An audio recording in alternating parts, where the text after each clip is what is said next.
এখন যে জিনিস তারা পছন্দ করে না সেটা যদি তাদেরকে উপহার দেন, এটা তাদের উপরে জুলুম হবে না? আওয়ামী লীগ তো নিজেই নির্বাচন চায়নি, আপনারা কি জোর করে তাদের উপর নির্বাচন চাপাইয়ে দিবেন?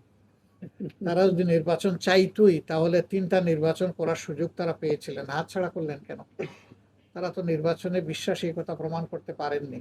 এখন যে জিনিস তারা পছন্দ করে না সেটা যদি তাদেরকে উপহার দেন, এটা তাদের উপরে জুলুম হবে না? এবং আমরা কোনো জোট করব না, এটা আমাদের সিদ্ধান্ত। তাইলে কি করব?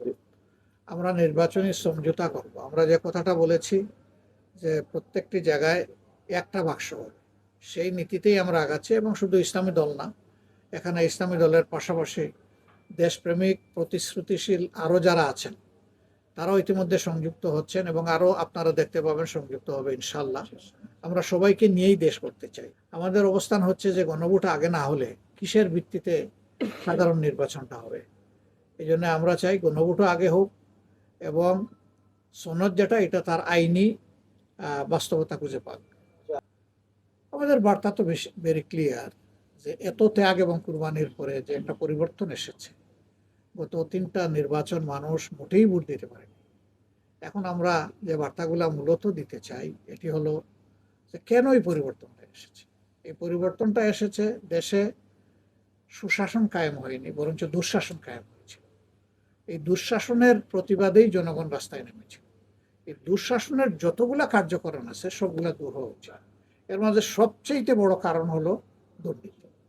এই দুর্নীতির বিরুদ্ধে আমরা জাতিকে ঐক্যবদ্ধ হওয়ার জন্য আহ্বান জানাবো এবং আমরা বলবো যে সারা জাতি যেন একসাথে আমরা আওয়াজ করতে পারি, দুর্নীতিকে না বলবো।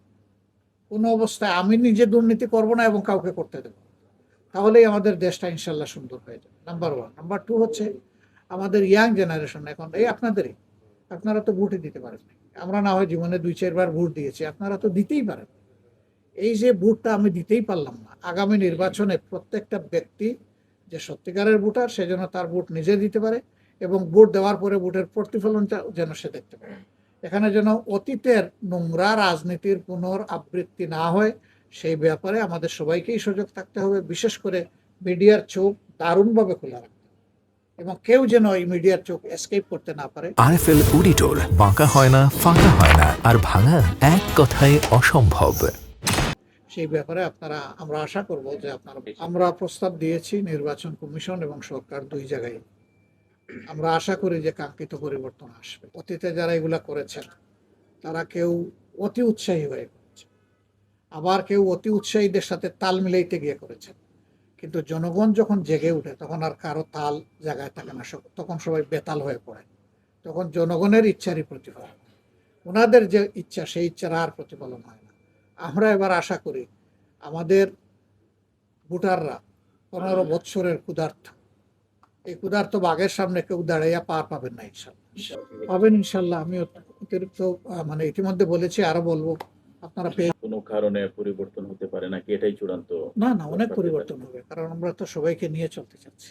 এই বিষয়ে একটু জানতে চাই, মানে গতকাল আপনি বলেছিলেন যে খুব শীঘ্রই প্রার্থী চূড়ান্ত করা হবে। না, শীঘ্র শব্দ আমি বলি নাই, আমি বলেছি যথাসময়। একেবারে সুন্দর সময়ে জেনে যাবেন। গণতন্ত্রের ফর্মুলা কি? গণতন্ত্রের ফর্মুলা হচ্ছে একাধিক দল থাকবে, একাধিক আদর্শ থাকবে, সবাই তার নিজের কর্মসূচি এবং আদর্শ নিয়ে আসবে, দাবি নিয়ে আসবে, কিন্তু আমার দাবি বাস্তবায়ন হতে হবে। এটা গণতন্ত্রের ভাষা। আমি বলবো যে আমার এই দাবিটাই আমি মনে করি শ্রেষ্ঠ দাবি। আশা করি জনগণ এটা বিবেচনায় নেবে। আমরা জনগণকে নিয়ে যা করি আমরা জনগণকে নিয়ে করব, জনগণের ইচ্ছার বিরুদ্ধে আমরা কিছুই করব না।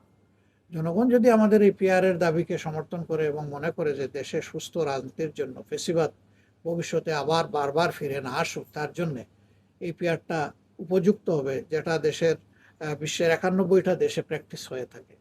জনগণ এটা বুঝলে আমরা বিশ্বাস করি এটা গ্রহণ করব। গ্রহণ না করা পর্যন্ত যেহেতু এটা আমরা জনগণের জন্য উত্তম মনে করি, সেই কারণে আমাদের দাবি আমরা অব্যাহত। আমরা আপনাদের সবাইকে নিয়ে ফেব্রুয়ারির ইলেকশন আদায় করে ছাড়বো ইনশাআল্লাহ।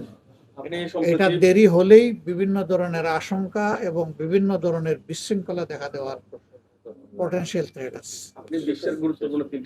আমাদের নির্বাচন তো আমাদের, তারা বিভিন্ন বিষয়ে জানতে চায়, বিভিন্ন দেশের মানুষের কিউরিওসিটি থাকবে স্বাভাবিকভাবে।